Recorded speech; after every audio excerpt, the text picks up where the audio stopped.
Hello বন্ধুরা, পুজো মানেই নতুন জুয়েলারি, নতুন জামা, প্যান্ডেল হপিং আর খাওয়া দাওয়া, পেট পুড়ে খাওয়া দাওয়া। তো চলো সেদিনের গল্পটা তোমাদের সঙ্গে শেয়ার করি। দেখো, আমি এরকম একটা ব্লু কালারের ইয়াররিংস পরেছি। কেমন লাগছে? আমার কিন্তু ভীষণ ভীষণ ভালো লাগছিলো ব্লু টপের সঙ্গে ইয়াররিংসটা পরতে। আর চুল ছাড়ার তো প্রশ্নই আসে না আর কি, কারণ আগের দিন চুল খুলে আর কি ঘুরতে গিয়ে, মানে স্টাইল করতে গিয়ে পুরো ঘেমে চান করে ফেলেছিলাম। তাই এরকম করে একটু চুলটা বেঁধে নিয়েছি। তারপরে চলো তোমাদেরকে আজকে একটা খুব সুন্দর থিম পুজো দেখাবো। তো বেরিয়ে পড়লাম আর কি ব্যারাকপুর রোডের দিকে। এই পুজোটা হয়, এই পুজোটার নাম হলো ছাত্রদল সংঘ। এত সুন্দর লাইটিং আর এত সুন্দর থিমের উপরে এই পুজোটা করেছে, মানে মন ছুঁয়ে গেছে। তো চলো দেখাই এই ছাত্রদল সংঘ। এনারা করেছে হলো বন্দি শৈশব, এই থিমটার উপরে।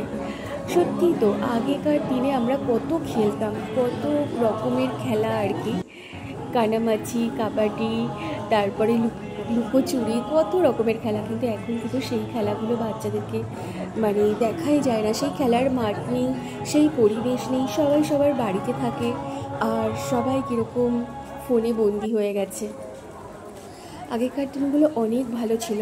আর এরকমও মনে হয় 4টের পর থেকে আমরা ওয়েট করে থাকতাম বন্ধুরা কখন আসবে মাঠে, আর সবাই মিট করে তারপরে আমাদের খেলা শুরু হবে।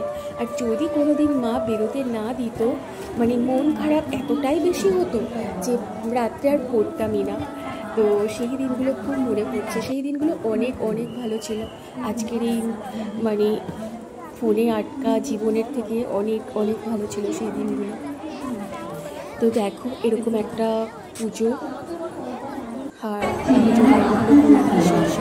সত্যি কত রকমের খেলা, আর এখন কোনো খেলা হবে বাচ্চারা খেলাধুলো করছে, সবাই আটকে গেছে। তো দেখে নাও প্যান্ডেলটা কেমন লাগছে, চলো দেখো।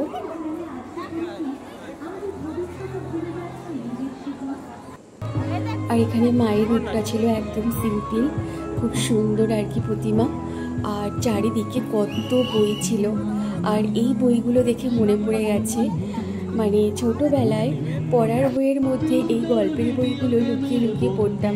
বাইরে থেকে মা টেরও পেত না যে কত গল্পের বই এভাবে পড়েছি। আর কি সুন্দর সুন্দর গল্পের বই, মানে গল্পের বই পড়তে পড়তে মানে কখন ঘুমিয়ে পড়তাম, এমনও হয়েছে কত রাত জেগে কত সুন্দর সুন্দর গল্পের বই পড়েছি। কিন্তু সেই গল্পের বইও এখনকার বাচ্চাদের পড়তে দেখা যায় না। সব কিছুই কেমন চেঞ্জ হয়ে গেছে, কত তাড়াতাড়ি সব কিছু চেঞ্জ হয়ে গেছে। তো কেমন একটা মনটা খারাপ লাগছিল, হয়তো সেই দিনগুলো থাকলেই ভালো হতো। সবার মধ্যে কত গল্প হতো, কত কিছু নিয়ে আলোচনা হতো। কিন্তু এখন কেউ কারোর সঙ্গে সেভাবে কথাও বলে না, সবাই কেমন মোবাইলের মধ্যে আটকে গেছে আর কি। তো চলো এবার আর কি বেরিয়ে, এবার তো খাওয়া দাওয়া করতে হবে। এবার খাওয়া দাওয়ার জন্য চলে যাই আমরা ডিবাপিতে। এটা আমাদের বাড়ির কাছেই আর কি, বারাসাতে ময়নার ওখানে। তো হেঁটে হেঁটে তারপরে কিছুটা ভ্যানে করে আর কি যাই। রাস্তায় তো গাড়ি ঘোড়া পাওয়া খুবই চাপের, চারিদিকে নো এন্ট্রি ছিল। তারপর গিয়ে পৌঁছাই। আর কি সুন্দর করে সাজানো হয়েছে দেখো ডিবাপিটা। কিন্তু সাজানো হলে কি হবে, এত ভিড় ছিল আর এতটা লাইন দিয়ে আর কি খাবার পেতে হয়েছে, মানে অনেক কষ্ট হয়েছে আর কি খাবারটা পেতে। তারপর গরম গরম বিরিয়ানি নিয়ে বাড়ি চলে আসি। এবার বাড়ি এসে আগে ছেলেকে খাইয়ে দিই।